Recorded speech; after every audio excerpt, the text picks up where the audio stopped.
యాదగిరిగుట్టకు స్వర్ణగిరికి వచ్చే వాళ్ళకి ఇంకొక టెంపుల్ సజెషన్. అదేంటంటే ఓపులేశం గుట్ట మీద శ్రీ లక్ష్మీ నరసింహస్వామి టెంపుల్. ఈ గుట్ట భువనగిరి నుండి జస్ట్ 6 కిలోమీటర్స్ దూరంలోనే ఉంటది. ఎక్కిన తర్వాత ఫస్ట్ హనుమంతుడు దర్శనం చేసుకున్నాము. తర్వాత అసలైన టెంపుల్ ఒక గుహలాగుంది లోపలికి. అసలు అక్కడ గుహ ఉన్నట్టే తెలియదు. ఈ గుహ వచ్చి 2 బండరాళ్ల మధ్యలో ఉంటది. లక్ష్మీ నరసింహస్వామి సతీ సమేతంగా ఒక బండకి వెలిసారు. ఎంత చిన్నగా ఉన్నదంటే ఒక మనిషి కరెక్ట్ నిలబడలేరు, కూర్చోవాలంతే. చూడండి నామాలతోని ఎంత అద్భుతంగా ఉన్నారో. మీరు కూడా నాతో పాటు దర్శనం చేసేసుకోండి.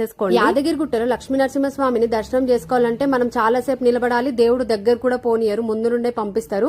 కానీ యాదగిరి చుట్టుపక్కల చాలా టెంపుల్స్ ఉన్నాయి. లక్ష్మీ నరసింహస్వామి స్వయంభుగా వెలిసినవి. అందులో ఈ టెంపుల్ ఒకటి. దీన్ని దగ్గర నుండి చూడడానికి ఫస్ట్ యాదగిరిగుట్టలో దర్శనం చేసుకొని ఈ ప్లేసెస్ కి కంపల్సరీ రండి. మీకు చాలా మంచిగా అనిపిస్తుంది. దేవుణ్ణి మన కల్లారా చూడొచ్చు. ఎంతసేపు కావాలంటే అంతసేపు. చల్లని గాలికి ఎంత బాగున్నది తెలుసా. ఒక్కసారి గుట్ట మీదకి ఎక్కితే మనం మళ్ళా దిగం. అంత బాగున్నది ప్రశాంతంగా.